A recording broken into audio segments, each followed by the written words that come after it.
저는 우리 찬양대의 찬양을 들을 때마다 막 힘이 솟아납니다. 아주 힘이 있고 또 은혜롭고 또 감동이 됩니다. 늘 들을 때마다. 하나님께서도 항상 찬양을 기뻐하시고 또 하늘에서도 하나님을 찬양하는 일들이 항상 있어 왔습니다. 그렇죠? 그래서 이 찬양대가 더 잘 활성화되고 더 강력하게 또 은혜롭게 하나님의 이 놀라우심을 찬양할 수 있었으면 좋겠습니다. 그리고 저는 또 무엇보다도 이 교회 목회자로 부임하게 된 것을 지금도 계속 감사하고 있고 또 항상 자랑스럽게 생각합니다. 저희 교회 성도님들은 참 순종적이신 것 같아요. 그래서 말씀을 하면 그렇게 크게 이의 없이 이의를 제기하지 않고 제가 이야기한 대로 잘 따르고자 하시고 또한 말씀대로 순종하고자 하는 그런 마음의 자세에 대해서 정말로 감사를 드립니다. 우리 자매님들이나 또 형제님들이 여러모로 모습들이 또 변해가고 또 활기가 있어가는 모습을 볼 때마다 큰 힘이 됩니다. 또 우리 나오지 않는 배우자들이 있으신 또 자녀들이 나오지 않거나 또 부모들이 나오지 않는 우리 형제 지체들이 있습니다. 지체들이 우리가 내 배우자가 나왔으면 좋겠다라는 생각이 드시죠? 그렇게 하려면 이제 가장 중요한 것은 내가 먼저 변화되어야 돼요. 나의 변화의 모습을 보고 배우자가 실망하지 않고 야, 너희가 섬기는 아니면 당신이 섬기는 그 교회는 어떤 교회인가? 당신이 어떻게 어떤 말씀을 통해서 들었고 또한 변화되고 순종했길래 이렇게 변화가 오는가 하는 그러한 감동을 받을 수 있게 되고 좋은 간증과 평판을 통해서 영혼들을 인도하는 것이 첫 번째입니다. 그게 가장 강력한 방법입니다. 그렇지 않습니까? 내가 예수님을 믿는다고 하면서 내 삶이 변화가 없고 전과 동일하고 전혀 이러한 차이가 없다 그런다면 어떻게 내 배우자가 내가 예수님을 제대로 믿고 있는지를 알 수 있겠습니까? 그렇지 않습니까? 전보다도 예수님을 믿는 모습이 달라져야 되고 하나님의 말씀에 순종하는 모습 또 자신을 기꺼이 희생하고 또한 내어주는 모습을 통해서 우리의 가족들이 변화가 오기 시작합니다.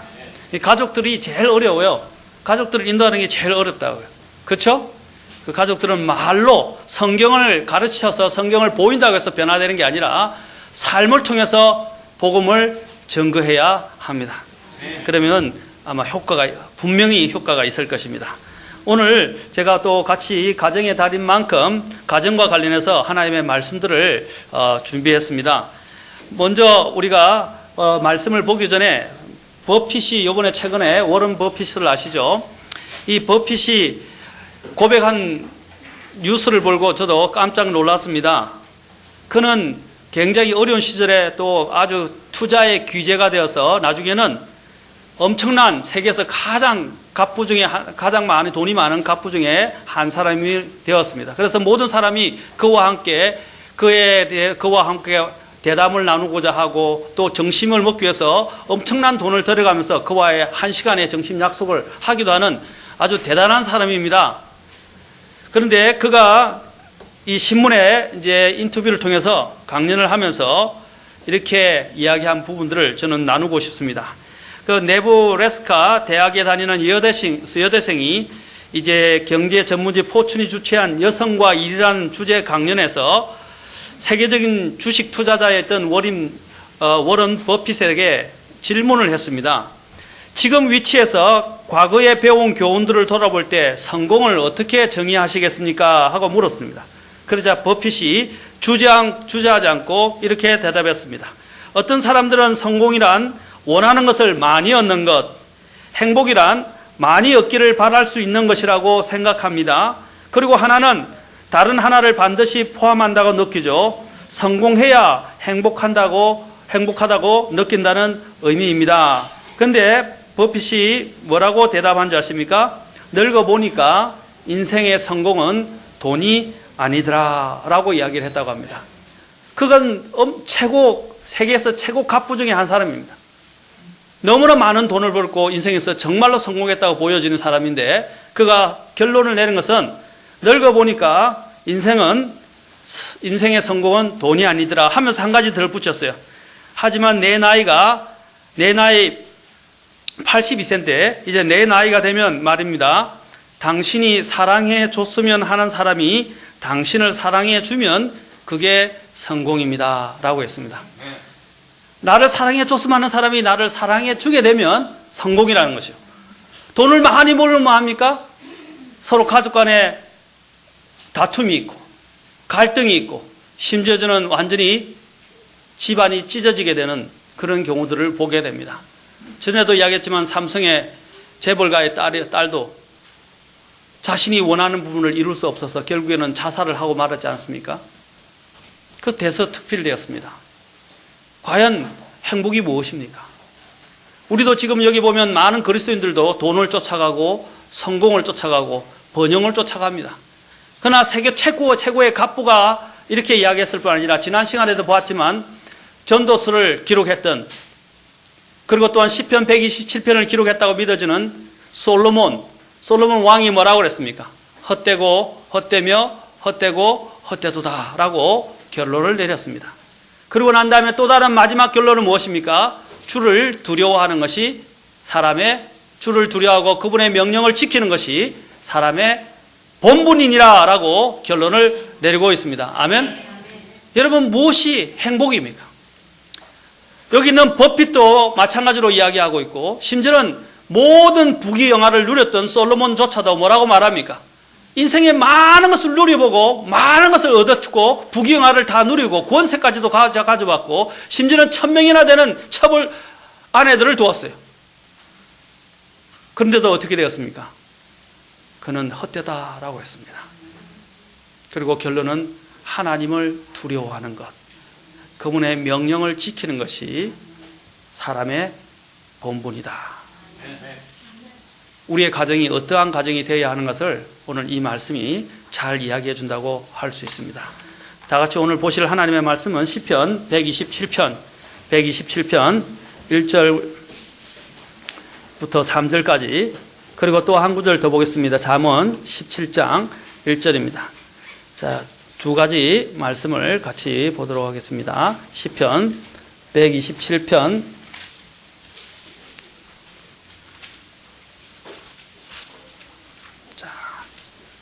1절부터 3절까지 오늘은 읽고, 또 그 다음에 잠언 17장 1절입니다. 두 군데를 먼저 펴시고 같이 바로 읽도록 하겠습니다. 봉독하도록 하겠습니다. 자, 127편 같이 봉독하겠습니다. 1절부터 3절 시작. 주께서 집을 세우지 아니하시면 그것을 세우는 자들의 수고가 헛되며, 주께서 도시를 지키지 아니하시면 파수꾼에 깨어 있음이 헛되도다. 너희가 일찍 일어나고 늦도록 앉아 있으며 고통의 빵을 먹음이 헛되도다. 이처럼 그분께서 자신이 사랑하는 자에게 잠을 주시는도다. 보라, 자식들은 주의 유산이요 태의 열매는 그분의 보상이로다. 아멘. 잠언 17장 1절입니다.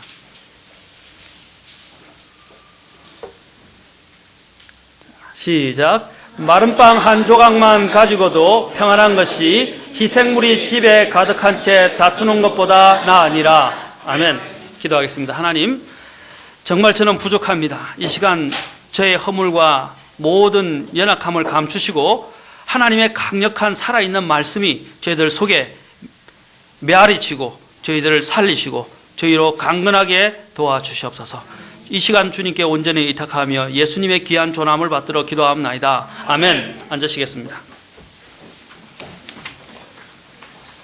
지난 시간에 저는 주님께서 세우시는 가정과 더불어서 가정의 특별함에 대해서 말씀을 드렸습니다. 그래서 주보를 참조하시면 여러분이 지난주 메시지를 알 수 있을 것입니다.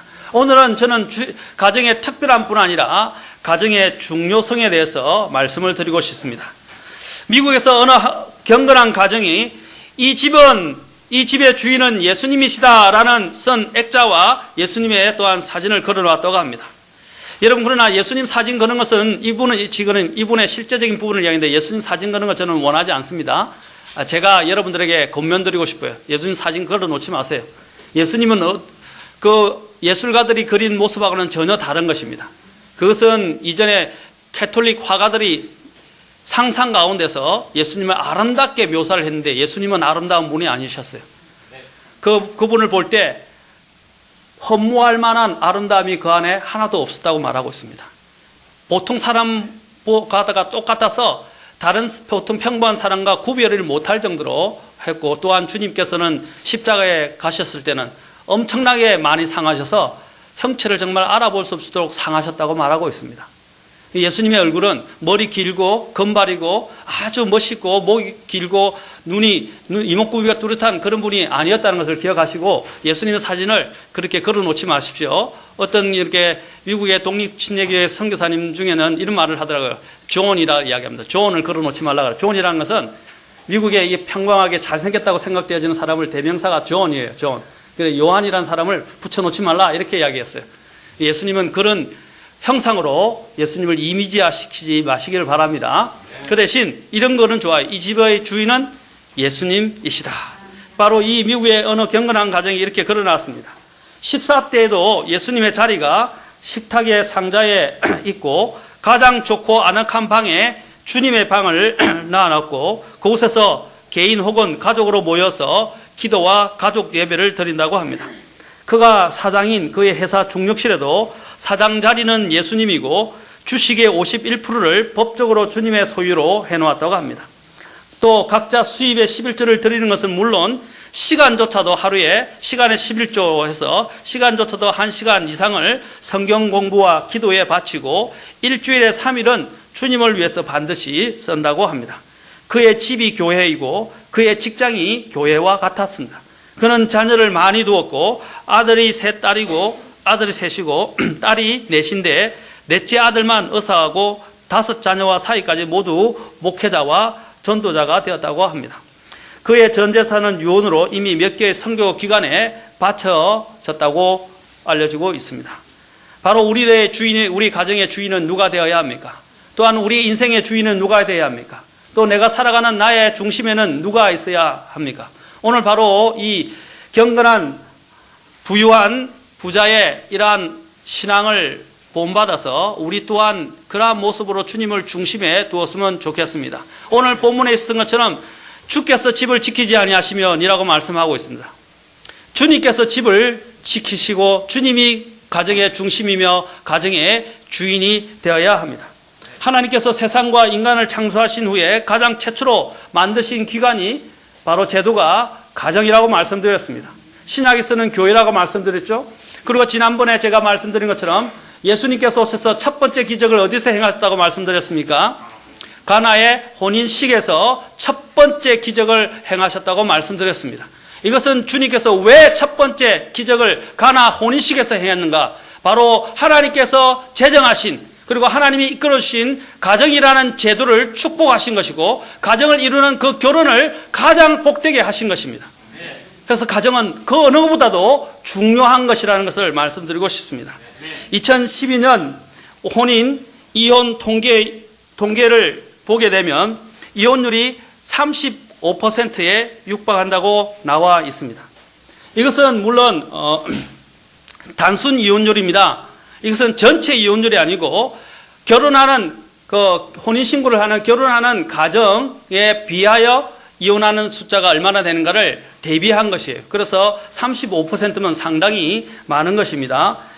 그래서 이혼이 점점 더 늘어나고 있고, 얼마 전만 해도 세계 이혼율이 세계 3위에 육박을 했다고 합니다. 이것이 바로 오늘날 우리나라 가정의 현 주소를 말해주고 있는 것입니다. 동방예의지국이라고 이야기했고, 가정을 중요시 여겼던 이러한 우리의 모습은 오늘날 사라져가고 있고, 너무나 핵가족화되고 이기적인 가정이 되어가고 있습니다. 한 지붕 안에 다른 모든 각각 구성원들이 다른 삶을 살고 있다는 사실입니다. 가족의 하나됨과 가족의 대화와 가족의 따뜻함과 가족의 또한 온정이 사라지고 있다는 사실입니다. 이것이 바로 이혼율이 우리에게 말해주고 있습니다. 이 이혼율 급증은 또한 사회적인 문제일 뿐 아니라 국가적인 문제이기도 합니다. 또한 더 나아가서 교회의 문제가 되기도 합니다. 왜냐하면 가정이 이혼이 있게 되면 아이들이 정서적으로 제대로 자랄 수가 없게 돼요. 그러면 다음 세대가 건강하다고 우리가 예상할 수가 없고 또한 바라볼 수가 없습니다. 소망을 둘 수가 없다는 것입니다. 이 나라는 물 보듯 뻔한 것입니다. 왜냐하면 가정이 무너지고 있는데, 그 결손 가정에서 자란 아이들을 한번 생각해 보십시오. 결손 가정에서 자란 아이들은 동일하게 또한 그 아이가 결혼하게 됐을 때 결손할 확률이 다른 아이들 정상적인 가정보다 훨씬 높다고 통계적으로도 또한 알려주고 있다는 사실입니다. 오늘 우리의 가정은 어떻습니까? 겉보기에는 건강한 것처럼 보이고 또 겉보기에는 단란한 것처럼 보이지만 내부적으로는 갈등과 싸움과 불신과 또 서로에 대한 미움과 시기가 가정 안에 팽배할 수 있다는 사실입니다. 저는 이것을 다른 누구보다도 누구의 책임이 아니라 첫째는 저는 가장인 남자의 책임이라고 생각합니다. 하나님은 가정에 대한 책임을, 가정의 머리를 누구로 두셨어요? 남편에게 주셨어요. 남편의 문제, 오늘날 이 남편의 문제는 상당히 큰 문제입니다. 나중에 다음 시간에 제가 아버지에 대해서 설교할 것입니다. 아버지를 책망하기 위한 게 아니라 성경이 말하는 아버지 상에 대해서, 또 아버지 상이 얼마나 중요한지에 대해서 이야기를 할 것입니다. 우리 자매님들은 많이 들었을 거예요. 순종에 대해서. 그래서 자매님들은 닳고 닳도록 들었기 때문에 이제는 아버지를 위해서 외쳐야 될 것 같습니다. 그래야 우리 자매님들이 더 감사하면서 순종할 것 같아요. 어쨌든 아버지의 문제가, 아버지의 위기, 아버지 상의 이런 구겨진 위기가 바로 오늘날의 가정의 가장 큰 문제로 대두되기 시작했다는 것입니다. 또 지금 또한 통계 자료에 지금 제가 갖고 있는데 통계 자료를 보면 지금 황혼 이혼율이 급증을 하고 있고 56.4%에 이르며 4년 이하의 신혼 이혼율보다 추월을 했다라고 이야기하고 있습니다. 처음으로 추월을 했다고 이야기해요. 이제는 젊은 부부가 이혼하는 이혼율이 더 많았는데 지금은 이제 황금기에 들어선 황혼 이혼율이 더 많아지고 있다는 사실입니다. 이것은 뭘 이야기하는 것입니까? 전에도 이야기했지만 자식 때문에 또한 사람들의 이목 때문에 눈치 때문에 여러 가지 여건 때문에 참고 살았지만 이제 더 이상 참고 못 살겠다는 것입니다. 헤어지겠다는 것입니다. 그러나 저는 황혼 이혼을 지금 조장하거나 권장하거나 칭찬하는 것이 아닙니다. 이런 문제들이 어디서 시작되어진 것입니까? 처음부터 누적되어 왔던 것들이 폭발한 것입니다. 그것이 지금 결과로 드러나고 있는 것이에요. 우리는 돈을 버는 데만 혈안이 되었고 또 자신들의 어떤 개인적인 유익을 구하는 데만 힘을 쏟았지 내 가정을 세우는 데는 우리가 하나님의 말씀에 따라서 순종하지 못했다는 것을 말해주고 있습니다. 심지어는 우리의 그리스도인 가정들 가운데서도 이혼하는 율이 얼마나 많이 늘어나고 있습니까? 이혼은 하나님이 금하신 것입니다. 하나님이 허락하신 것이 아니에요. 간음한 연고에는 이혼하지 말라고 하셨습니다. 그러나 원래 간음해도 하나님께서 원하시는 결혼은 무엇입니까? 웬만하면 용서하고 데리고 살라는 것입니다. 그렇죠? 만약에 그 불신의 남편이나 불신의 아내가 먼저 헤어지자고 하지 않는 이상은 그 이혼이란 말을 먼저 믿는 자 입장에서는 꺼내서는 안 됩니다. 그러나 이런 경우는 있어요. 남편이 계속 폭력을 일삼는다든지 알코올 중독이어서 가정이 파손이 되고 아이들을 막 폭력을 행사한다든지 아니면 또한 바깥에서 회개하지 않고 계속적으로 또한 음행을 한다든지 이런 경우에는 부득이하게 이혼을 할 수밖에 없어요. 그러나 그런 부득이한 경우를 제외하고는 하나님께서 원하시는 것은 죽음이 갈라놓을 때까지는 이혼을 하지 말라고 말씀하셨어요. 그것은 하나님의 명령입니다. 그러나 우리는 결혼 서약을 하면서도 결혼 서약을 이제는 아무렇지 않게처럼 헌신짝처럼 그냥 내버립니다. 이것은 서약입니다. 어디에서 한 서약이냐면 하나님 앞에서 하게 된 서약이라는 것을 기억하셔야 합니다. 부부는 용서해야 합니다. 그리스도께서 나의 죄를 용서하신 것처럼 나 또한 아내를 용서해야 되고 남편을 용서해야 합니다. 그러나 이 용서의 법이 사라지고 있고 용서의 아름다움이 우리 그리스도인 안에서도 사라지고 있다는 것입니다. 나 같은 죄를 용서하신 것을 기억해야 합니다. 하나님은 원수도 사랑하라고 그랬습니다. 죽음이 갈라놓을 때까지는 헤어지지 말라고 하셨습니다. 내가 선택한 것이 그러면 책임을 져야 합니다. 하나님 앞에서 서약한 것입니다. 그 서약을 지켜야 합니다. 그러나 오늘날 우리는 너무나 이기적이 돼서 내 중심적인 생각만 하게 됩니다. 그러니까 배우자가 잘못하게 되면 우리는 그냥 마음을 돌려버리고 쉽게 헤어져 버리고 더 좋은 사람을 만나고자 합니다. 그러나 여러분 재혼하기가 쉽습니까? 여기 결혼 조사를 보면 처음 결혼할 때는 로맨스 때문에 결혼을 해요. 사랑이기 때문에. 그러나 두 번째 이혼을 하고 두 번째 재혼을 하는 사람들은요, 로맨스 때문에 결혼하지 않고 조건을 따진다고 합니다. 자기에게 잘해줄 사람. 그러면 결혼이 더 쉽겠습니까? 재혼이 더 어렵다고 이야기합니다. 재혼이 더 어려워요. 우리가 왜 결혼에 대한 문제가 잘못 비틀어지냐면 바로 이런 잘못된 비교하는 마음 때문에 이루어지는 것입니다. 비교하는 마음. 내 아내와 다른 아내를 비교하지 말라는 것입니다. 내 남편과 다른 남편을 비교하지 말라는 것입니다. 우리가 볼 때는 그렇죠. 남의 떡이 더 좋아 보인다고 이야기하지 않습니까? 남의 남편이 더 멋있고 더 좋아 보일 수 있습니다. 그런데 한번 살아보세요. 살아보면 달라요. 내가 알지 못했던 것들을 발견하게 되고 내가 생각하지 못했던 결점들이 드러나기 시작합니다. 그러면 갈등이 생기게 되는 거예요. 결혼은 무엇입니까? 서로 희생하는 것입니다. 서로가 서로 자신을 내어주는 것입니다. 그리고 서로가 서로를 또한 품어주고 용납하고 품어주는 것입니다. 아멘? 그런데 왜 자꾸 다른 사람을 비교하십니까? 여러분, 많은 사람들의 이런 문제가 매스미디어에서 나온 것입니다. 매스미디어에 보십시오. 아주 멋있는 남편으로 막 묘사되어 나옵니다. 아주 아름다운 아내로 묘사되어 나옵니다. 그렇죠? 그러니까 그걸 보니까 그 남자 외에는 이제 눈에 안 들어와요. 눈에 차지를 안 해요. 그 여자 외에는 눈에 들어오질 않습니다. 그러나 그 아름다움은 헛된 아름다움이에요. 그것은 만들어내진 아름다움이라는 것입니다. 우리의 가정도 아름다워질 수 있어요. 그것은 내 마음이 달라질 때 시작되는 것입니다. 내 마음이 변화되지 않고 주님 안에서 변화되지 않으면서 어떻게 내 아내가 변화되기를 원하십니까? 내가 인격적으로 성숙되지 않으면서 어떻게 내 아내가 인격적으로 성숙되기를 기대하십니까? 우리는 사실 부부싸움 할 때 당신은 이라고 이야기합니다. 당신이 문제가 아니라 내가 문제입니다. 내가 인격적으로 미성숙하고 주님 앞에서 순종하지 못하기 때문에, 내가 주님 앞에서 내 자신을 죽이지 못하기 때문에 변화가 일어나지 않는 거예요. 내가 한번 변화되어 보십시오. 달라지기 시작합니다. 제가 한 자매가 이제 결혼을 하려고 할 때 상담을 하게 되었습니다. 이전에 상담을 하는데 이 자매가, 그 형제가 너무 다른 사람들의 친절하고 잘해주니까 이 자매가 이제 셈이 났어요. 그런데 이 형제는 그 자매를 정말 사랑하지만 항상 다른 사람한테 친절했어요. 심지어는 다른 자매들에게까지도 굉장히 친절한 자매. 그러나 제가 볼 때는 의도는 없었어요. 그러나 이 자매가 셈이 났어요. 그래서 너무 마음이 아프고, 다른 자매, 물론 자기에게 더 잘해주길 바라는데 잘해주는데도 불구하고 제가 볼 때는 욕심이 지나쳐서 다른 사람한테 한 그런 잘해주는 것에 대해서, 특히 다른 자매들에 잘해주는 것에 대해서 셈이 나고 시기가 나기 시작한 거예요. 자기한테 더 잘해주고 자기에게만 올인하고 집중해주기를 원합니다. 예, 뭐 그렇게 하는 것도 필요. 그러나 결혼하기 전이었어요. 결혼하고 난 다음에 올인해야 되겠죠. 그렇죠? 그렇죠? 그런데 그게 안 돼요? 웃으시네요. 물론 결혼하기 전에 그런 일로 인해서 그런 고민을 해서 이 형제와 헤어질까 이렇게 고민을 많이 했습니다. 그래서 제가 이야기를 했습니다.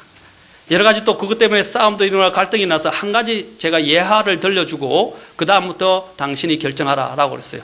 지금 당장 결정하지 말고 몇 개월만 기다리고 내가 이야기해준 그 예화에 따라서 한번 시험을 해보고 그 다음에 결혼을 하라 그랬어요.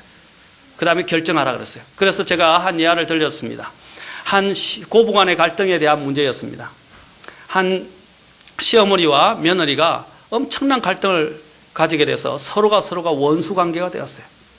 그래서 같이 살 수 없는 그런 순간까지 이르게 되었습니다.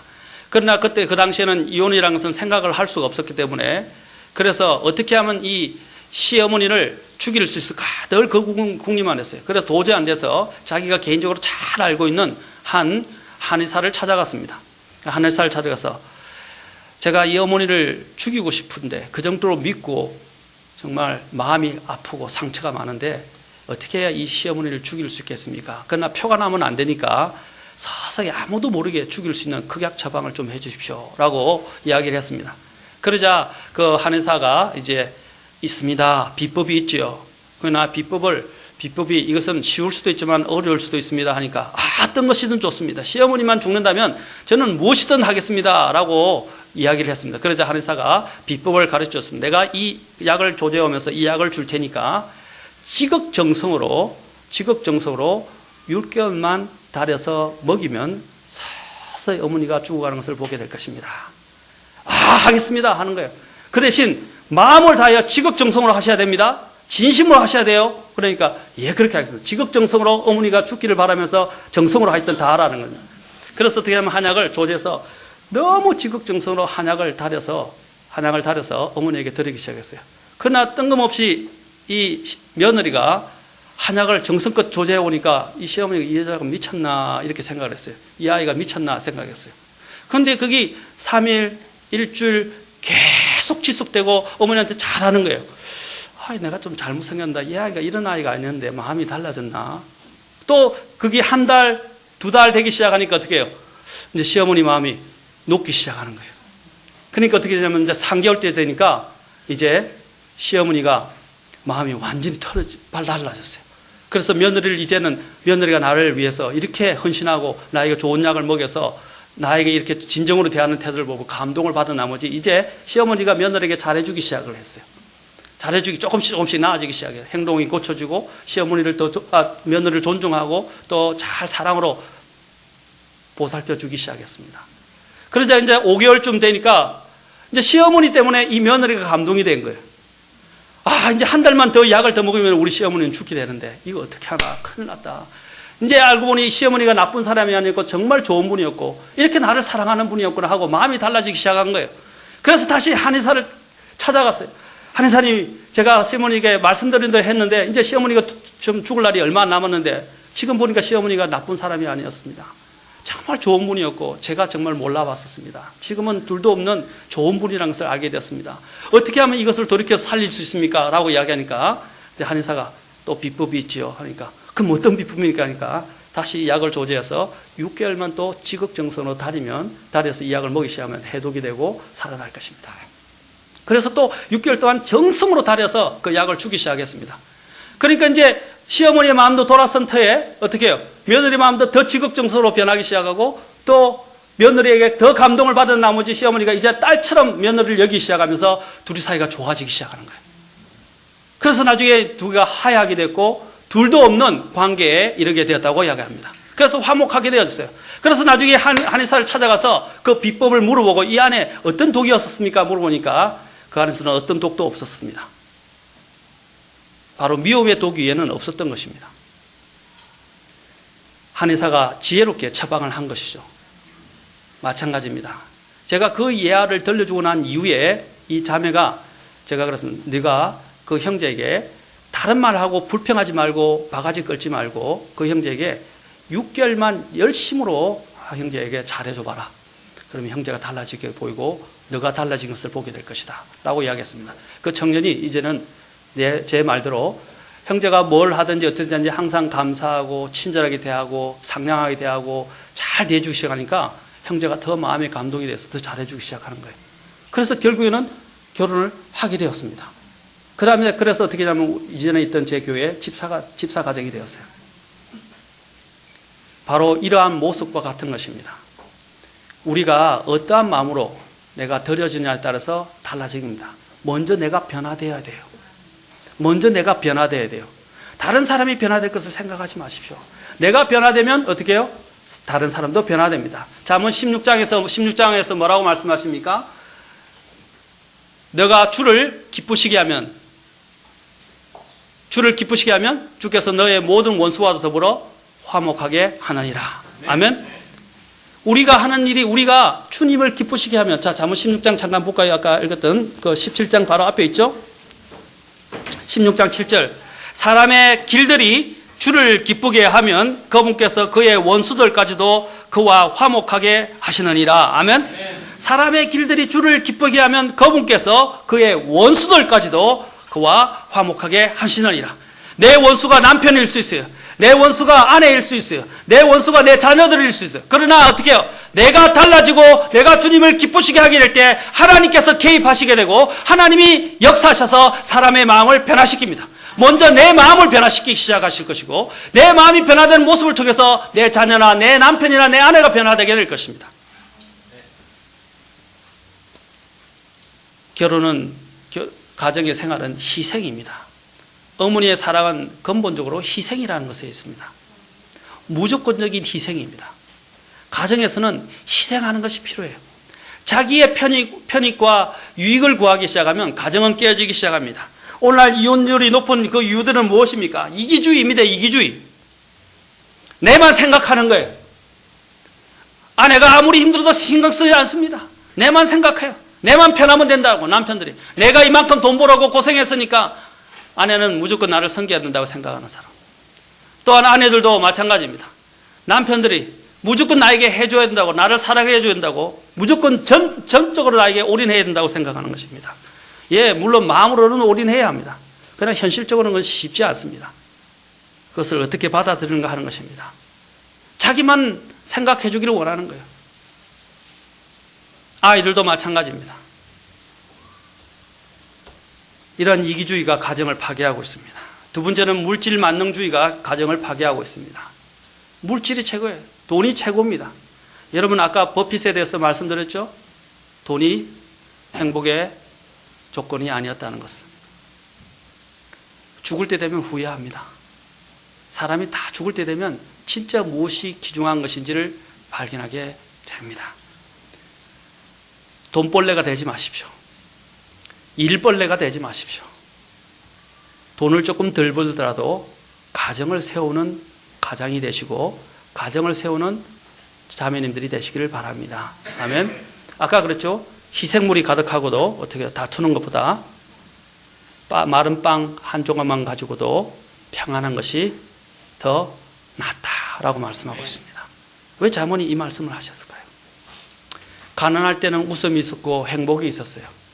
돈이 많아지면서 더 근심이 많아졌고 더 많은 무거운 짐이 있게 됐고 그래서 더 많은 돈을 벌기 위해서 가족과 소원해지고 소홀하게 됩니다. 그것은 가정을 파괴하는 주범이 되고 있습니다. 돈이 모든 악의 뿌리라고 했습니다. 많은 사람들이 믿음에서 탈선한 이유가 무엇 때문입니까? 돈 때문이라고 성경은 분명히 이야기하고 있습니다. 오늘날 이 세상에 모든 비리와 불법과 이런 잘못되어지는 것들이 다 어디서 나온 것입니까? 돈입니다. 돈에 환장한 것입니다. 그 돈 뒤에는 뭐가 있다고 말하고 있습니까? 성경에서는 맘몬이라는 게 있다고 말합니다. 개역 성경은 그냥 돈이라고 재물이라고 이야기했습니다. 너희가 하나님과 재물을 겸하여 섬기지 못한다고 되어 있습니다. 그러나 킹 제임스 성경에서는 너희가 하나님과 맘몬을 동시에 섬길 수 없다고 말씀하고 있습니다. 맘몬이 뭡니까? 그 돈 뒤에서 도사리고 있는 바로 재력의 신을 이야기하는 것입니다. 재력의 마귀를 이야기하는 것입니다. 돈을 사랑하게 되면 그 재력의 마귀가 그를 얼추고 팍 붙들어 버려요. 무서운 것입니다. 이 세상의 불법의 신비들이 사탄을 숭배하는 자들이 사실 뭐로 다 장악을 하는지 아십니까? 돈으로 사람들을 매수합니다. 돈이 얼마나 무서운지 아십니까? 오늘날 미국의 연예인들이 왜 다 연예인들이 저렇게 타락해 가는지 아십니까? 거기에는 뒤에는 물론 여러분들이 나중에 다음에 제가 한번 강의할 때 프리메이슨이라든지 일루미나이트라든지 이런 비밀 그룹들이 다 잔재 있어요. 그 비밀 그룹 뒤에는 엄청난 세계에서 가장 많은 자산들을 가지고 있는 사람들입니다. 그들이 자신들의 목적을 이루기 위해서 목적을 이루고 우상을 숭배하기 위해서 그 돈으로 이 연예인들을 매수해요. 그래서 연예인들이 그 돈과 쾌락을 위해서 어떻게 해요? 자신의 혼을 팔아버립니다. 마귀에게 팔고 그 불법의 신비에게 자신들을 팔아버립니다. 그래서 여러분 연예인들을 보면 연예인들이 엄청난 연예인들의 그런 뮤직비디오 그런 거 보지 마세요. 우리나라 아이들 또 아이돌이라는 춤추는 아이들의 그런 춤 그런 것도 보지 마세요. 여러분 그들 가운데는 서블리미널이라는 그 이펙트라는 그 잠재의식 효과라고 이야기하는데 그 잠재의식 효과라는 그런 상징들을 불법의 상징들을 심지어는 마귀를 숭배하는 사람들의 그 상징들을 곳곳에 노래 속에 담아놨어요. 그걸 보면 여러분들은 모르고 넘어가죠? 그런데 그것들이 내 잠재의식 속에서 자꾸 박히기 시작합니다. 그것들은 어떤 역할을 하는지 아십니까? 나로 하여금 악에 저항하지 않게 만들어줍니다. 그리고 악에게 계속 노출되게 만들어집니다. 그 악을 자꾸 긍정적으로 받아들이게 만들어집니다. 그래서 더 타락에 이끌도 만들어요. 우리의 어린아이들이 더 민감해요. 민감하게 되면 거기는 피라밋이 나오고요. 666이 나오고요. 그 다음에 또한 그 만시안이라고 이야기하는 모든 것을 볼 수 있는 이 사탄의 눈이 나오고요. 일루미나티들이 이야기하는 그 상징물들이 거기서 계속 뿜어져 나옵니다. 여러분 모르죠? 그걸 보기 시작하면 거기 갇히기 시작합니다. 그게 영향력을 받기 시작한다는 것입니다. 조심하셔야 돼요. 그래서 우리가 우리 아이들을 그런데 내어주지 마십시오. 우리 자신도 그것에 보지 않도록 주의하시기 바랍니다.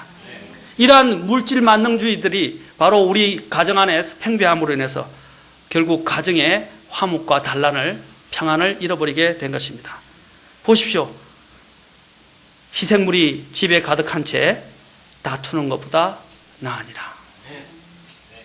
또한 세 번째로는 개방주의와 쾌락주의입니다. 개방주의와 쾌락주의입니다. 오늘 부모들이 하나님의 말씀의 기준을 갖고 있지 못합니다. 다음에 이야기하겠지만 부모가 되기 위해서는 준비해야 합니다.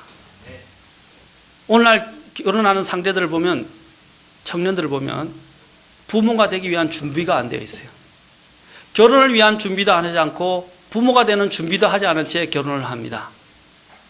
여러분, 아닙니다. 자녀를 기르는 것은 평생에서 가장 엄숙하고 가장 중대한 과제입니다. 첫 번째 애를 기를 때 많은 실수를 합니다. 많은 실수를 하지 않기 위해서는 어떻게 됩니까? 더 내가 자녀 교육에 대해서 주님의 말씀으로 준비되어 있어야 합니다. 하나님께서 어떻게 자녀 양육을 하기를 원하시는지를 배워야 합니다. 아멘? 그런데 이런 것들이 전혀 준비가 안 되어 있으니까 어려운 거예요. 보십시오. 처음에 이제 막 결혼한 새끼가 아이를 낳았어요. 근데 아이를 어떻게 길러야 될지 모르니까 아이가 열만 조금 나고 배가 울고 자지르게 울면 발을 동동 구르면서 뭐 의학 백과사전이나 상식 백과사전을 찾아보면서 아이들을 어떻게 키우는가, 또 어떻게 정상을 어떻게 다루는가, 아니면 전화해서 시어머니한테 아니면 어머니한테 전화하지 않습니까? 왜 그렇습니까? 경험 부족 아닙니까? 그러나 미리 책을 쭉 가지고 산모가 되기 위한 모든 준비를 했다면 정상에 따라서 당황하지 않으면서 아이들을 여유 있게 키울 수 있을 것입니다. 그렇죠? 그러나 그런 것들이 준비가 안 됐으니까 이걸 어떻게 손을 써야 할지를 아무것도 모르는 거예요. 다행히 친정 어머니나 다른 나이 드신 지혜로운 분이 있어서 다행이죠. 전화를 할 수 있으니까. 그러나 그나마도 없다면 어떻게 되겠어요? 발을 동동 구르고 굉장히 절박해야 할 것입니다. 그렇지 않습니까? 미리 준비했더라면 그런 절박한 상황에서 발을 동동 구르지 않을 것입니다. 마찬가지입니다. 자녀들도 교육시키는 것도 하나님의 말씀 안에서 내가 소양이 준비되어 있어야 합니다. 자기 자신을 인격적으로 준비시키고 하나님의 말씀으로 준비시킨 후에 하나님의 말씀으로 자녀를 양육해야 합니다. 그래야만이 하나님의 안에서 아이들이 잘 자랄 수 있어요. 그런데 준비가 안 되니까 어떻게 해요? 이제 자충우돌을 하는 거예요. 그것뿐 아니라 남편과 아내가 자녀를 키우는 기준이 다르다 보니까 서로 또 충돌하는 거예요. 서로 충돌하니까 어떻게 해요? 갈등이 커지기 시작하는 것입니다. 아내는 아내가 원하는 또 고견이 있어요. 또 남편은 남편이 원하는 고견이 있어요. 이 두 개가 충돌하면 어떻게 돼요? 아이들 앞에서 부모가 그런 서로의 고견을, 의견의 충돌 때문에 싸우는 모습을 한번 보세요. 아이가 정서적으로 안정이 되겠습니까? 안정이 안 된다고요. 그렇지 않습니까? 우리는 하나님의 기준, 하나님의 말씀을 배워야 됩니다. 나중에 뒤에 보겠지만 에베소서에서 뭐라고 말씀합니까? 주의 말씀으로 아이를 훈육하라고 말씀하고 있습니다. 주의 말씀으로 아이를 훈육하라고, 교육하라고 말씀하고 있습니다. 아버지들은 주님의 말씀에 능숙해야 합니다. 하나님의 말씀의 기준을 가지고 있어야 합니다. 하나님의 말씀에 또한 말씀을 통한 권위를 가지고 있어야 됩니다. 그래서 아이들을 잘 다스려야 돼요. 그런데 그런 기준이 없으니까 아이들을 무방비한 상태로 키웁니다. 그러니까 아이들이 죄와 또한 이 세상에 그냥 무방비하게 열려있게 돼요. 가정 안에서 권위를 배우지 못하니까, 가정 안에서 부모를 통해서 권위와 부모를 존중하는 걸 배우지 못하니까 어떻게 해요? 밖에 나가서 새로운 권위를 찾게 되는 거예요. 새로운 권위를 찾게 되니까 어떻게 해요? 아이들이 그런 세상이 주는 것들에 무적극적으로 무방비하게 받아들이게 됩니다. 그러니까 성에 대해서, 심지어는 쾌락에 대해서, 죄에 대해서 그냥 다 열려 있는 거예요.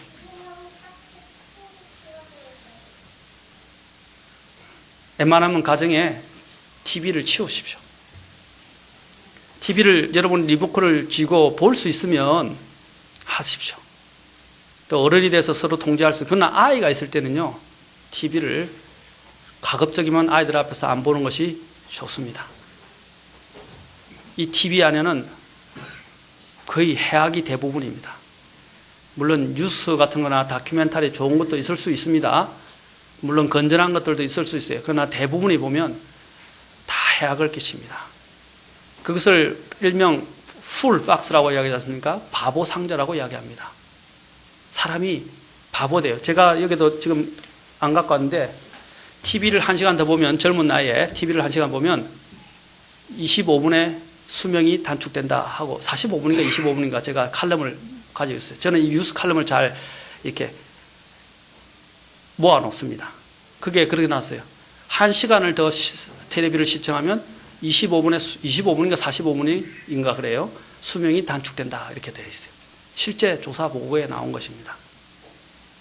여러분, 우리 아이들에게 TV에 아이들을 맡기지 마시기 바랍니다. 그것은 아이를 방치하는 것입니다. 이런 매스미디어의 아이들을 개방시키고 방치시키고, 또한 심지어는 이 세상의 죄악들에, 또 이 세상의 많은 볼거리들의 아이들을 너무 많이 개방시키지 마십시오. 우리는 하나님을 섬기는 사람들입니다. 우리의 본향은 하늘에 있습니다. 빌립보서 3장 20절에는 우리의 생활 방식은 어디 있다고 말했습니까? 하늘에 있다고 말하고 있고, 그 하늘로부터 우리 주 예수 그리스도께서 오실 것을 우리는 기다린다라고 말하고 있습니다. 우리의 생활 방식은 어디 있다고요? 하늘에 있어요. 그런데 이 세상의 생활 방식을 받아들이고 어댑팅 하도록 우리 아이들을 방치시키지 마시기 바랍니다. 그리고 또한 페미니즘의 영향이 가정을 파괴하고 있습니다. 페미니즘, 바로 남녀 동권주의입니다. 여권 확장 운동을 말하는 것이고 여성 해방론을 이야기합니다. 여러분, 그리스도인의 가정 안에서는 여성들이 보스가 되어서는 안 됩니다. 하나님은 남편을 머리로 두셨다는 것을 기억하셔야 됩니다. 이 질서에 대해서는 다음 시간에 이야기할 것입니다. 하나님은 남편을 머리로 두셨습니다. 어떤 여자들이 왈가닥한 이런 여자들이나 아주 다투기를 좋아하는 여자에 대해서 잠언에서는 아주 강하게 있습니다. 다투는 여인과 함께 사느니 뭐라고 그랬어요? 지붕 위에 혼자, 그렇죠? 아니면 광야에 혼자 사는 것이 낫다. 두 가지로 이야기하고 있어요. 또 여자의 잔소리는 뭐와 같다? 다투는 소리는 계속 떨어지는 빗방울과 같다고 말하고 있습니다. 여러분, 빗방울도 계속 들어보세요. 365일 빗방울 한번 들어보세요. 사람 미칩니다. 제가 이야기하는 것이 성경이 이야기하는 거예요. 그래서 영어로도 그걸 뭐냐면 여자가 머리 역할을 하는 것을 보시라고 합니다. 보스에서 S를 붙여서 보시라고 합니다. 그것은 뭐냐면 여자가 주도권을 쥐고 가정을 다 좌지우지하는 거예요. 그것은 하나님이 인정하시는 게 아닙니다. 가정의 건의와 가정의 또한 머리로는 남편을 세우셨다는 것을 기억해야 합니다. 결혼하기 전에는 누가 그 가정의 머리입니까? 아버지예요. 이런 페미니즘의 영향에 현혹되지 마십시오. 하나님이 가장 가정에 여기시는 게 뭡니까? 여성이 남성화되는 것입니다. 물론 동성애입니다. 그러나 동성애와 다음으로 오는 것이 뭡니까? 여성이 남성화되는 것이고 남성이 여성화되는 것이에요. 하나님은 그것을 가정이 여긴다고 말하고 있어요. abominable, 아주 가정이 여긴다고요. 차마 눈 뜨고 볼 수 없는 일입니다. 그냥 미워하는 정도가 아니에요. 질서를 깨뜨리는 것은 하나님이 원하지 않습니다. 질서는 하나님이 세우신 거예요. 이 질서를 가정과 교회 안에 세우지 않는, 가정 안에서 세우지 않는다면 그것은 무너지기 시작합니다. 오늘날 성서침례교회 안에서 왜 두 파로 또 크게 나누어졌습니까? 왜 자유주의 물결이 이 안에 또 성서침례교회 안에도 들어오고 있습니까? 지금 저쪽에 있는 불광동 쪽에 한번 보십시오. 누구라고 말씀드리지 않겠습니다. 그 그룹을 위시해서 그 같이 함께 모이는 그룹들을 보십시오. 여자 집사를 두고 있습니다. 그리고 또한 음악도 이제는 락 음악을 교회 안에 들이고 있습니다. 질서가 다 깨지기 시작한 거예요. 여자들이 서기 시작하면 교회는 무너집니다. 하나님이 아무리 영혼을 많이 구령한다 해도 하나님의 법대로 하지 않으면 하나님께서 거기에 대해서 분명히 심판하실 것입니다. 하나님의 법, 디모데후서 2장에서는 뭐라고 말하고 있습니까? 경계하는 자는 규칙대로 경계할지니라 라고 말하고 있습니다. 규칙대로 경계해야 합니다. 우리가 설 심판은 뱀마 심판석이라고 불려집니다. 뱀마 심판석은 그리스도의 심판석이라고 불려집니다. 뱀마가 무슨 뜻입니까? 경기에 출전할 자격을 얻은 사람을 이야기합니다. 마치 우리나라에서도 선발을 해서 올림픽에 출전할 자격을 얻은 사람들이 출전한 것을 뭐랍니까? 그 출전 자격을 얻은 것. 그처럼 우리가 하나님 앞에서 구원을 받아서 하나님의 앞에 이제 상을 받기 위하여 나아갈 수 있는 그 자격을 얻은 사람들이 바로 구원받은 그리스도인입니다. 그런데 그 구원받은 그리스도인들은 다 하나님 앞에서 출전 자격을 얻은 사람들이며 나중에 주님 앞에 심판석에 서서 어떻게 해요? 상을 받게 될 것입니다. 그런데 상은 어떻게 받는 것입니까? 주님께서 말씀하셨습니다. 경기하는 자는 규칙대로 경기할지니라. 하나님의 법대로 하지 않는 것은 불법을 행하는 것과 같은 거예요. 그렇습니까? 불법을 행하는 거예요. 우리는 하나님의 법을 최우선 순위로 여기는 사람들입니다. 사랑하는 성도 여러분, 하나님이 말씀하시면 우리는 두려워해야 합니다. 그리고 그 말씀에 순종하고자 해야 합니다. 마음대로 살아보십시오. 전도서에서 뭐라고 하냐면 전도서 마지막에 이야기합니다. 뭐라죠? 자, 너희가 낙을 즐기겠다? 낙을 즐기면서 살아보라. 특히 청년들에게 말합니다. 자, 다시 한번 봅시다. 전도서 12장으로 잠깐 가보세요. 아까 읽었던 전도서 12장 거기에 보십시오. 자, 11장 9절부터 12장 1절까지 보십시오. 오 청년이여, 내 젊은 때를 기뻐하라. 내 젊은 시절에 내 마음이 너를 기쁘게 하고 내 마음이 원하는 길들로 걸으며 내 눈이 보는 대로 걸으라. 이 말을 들으면요, 마치 이렇게 하고 살으라고 하는 것처럼 보여지죠. 이게 뭐냐면 일종의 반어법적 표현입니다. 반어법이에요. 한번 네 하고 싶은 대로 해봐라 이 말입니다. 네 하고 싶은 대로 해봐라. 그런데 뭐라고 말합니까? 그러나 이 모든 일들로 인하여, 9절 잘 보십시오. 그러나 이 모든 일들로 인하여 하나님께서 너를 심판의 자리로 데려가실 줄 너는 알라. 아멘. 뭐라고 말하고 있습니까? 심판의 자리에 서게 될 날이 온다 이 말입니다. 그 다음에 10절 보십시오. 그러므로 슬픔을 내 마음에 새가며 악을 내 육체에서 지새우라. 어릴 때와 젊을 때는 헛된 것이니라. 12장 1절. 자, 1절부터 3절까지 같이 한번 읽어봅시다. 그냥 1절, 2절만 보겠습니다. 1절, 2절 시작. 이제 내 젊은 시절에 내 창조주를 기억하라. 곧 재난의 날들이 이르기 전에 혹 내가 말하기를 내가 이 해들을 기뻐하지 아니하노라 하는 그런 해들이 가까이 이르기 전에 해와 빛과 달과 별들이 어두워지기 전에 혹은 비가 온 뒤에 구름들이 되돌아오기 전에 기억하라. 기억하라 라고 말합니다. 심지어는 6절과 7절에서 보십시오. 기억하라 라고 마지막에 얘기합니다. 이 6절은 죽음을 의미합니다. 죽음이 오기 전에 기억하라 이 말입니다. 왜냐하면 7절에 흙에서 나서 흙으로 돌아갈 인생이기 때문입니다. 그러나 우리의 영혼은 하나님 앞에 서게 될 것입니다. 아멘. 그래서 13절, 14절 제가 읽었죠. 지난 시간에 했죠. 그럼 다시 한번 더 읽어봅시다. 13절, 14절 시작. 우리가 전체 일의 결론을 들을지니 하나님을 두려워하고 그분의 명령을 지킬지어다. 이것이 사람의 온전한 의무이니라. 하나님께서 모든 은밀한 일과 더불어 선한 일이든 악한 일이든 모든 일을 심판하시리로다. 여러분, 제가 잘해서 이 자리에서 이렇게 큰 소리로 여러분에게 말씀을 선포하는 것이 아닙니다. 저 또한 부족합니다. 저도 하나님 말씀 앞에는 복종해야 할 책임이 있는 사람입니다. 누구보다도. 저는 우리 교회의 모든 성도님들이 건강한 가정을 이룰 수 있도록 하기 위해서 행복한 가정이 무엇인가를 또한 상기시켜드리기 위해서 이 말씀을 선포하는 것입니다. 오해 주의 말씀을 기억하십시오. 왜 우리 가정들이 깨어지고 있는가에 대해서 생각하시기 바랍니다. 이기주의와 물질 만능주의와 개방주의 또는 쾌락주의, 그 다음에 페미니즘, 여성 신권, 여성 권리, 신장에 대한 문제들이 바로 오늘날 이 교회를 그리고 가정을 해치는 주범이 되고 있습니다. 사랑하는 성도 여러분, 우리 가정이 행복해지기를 원하십니까? 하나님은 어떻게 해야 행복한가에 대해서 또한 성경은 제시해주고 있습니다. 불행한 가정에 대해서 경고만 할 뿐 아니라 어떻게 하는 것이 행복한 가정인가, 어떻게 하는 것이 행복한 가정가에 대해서는 다음 시간에 말씀을 드리겠습니다. 불행한 가정이 되기 위한 10가지 주책이라는 글만 제가 읽고 마치도록 하겠습니다. 어떤 분이 이렇게 칼럼을 적었는데, 불행한 가정이 되기 위한 10가지 주책. 첫째, 항상 불평, 불만이 가득한 사람이 되라. 두 번째, 밖에서 기분 나쁜 일이 있었거든 가정에 와서 아내에게 풀어라.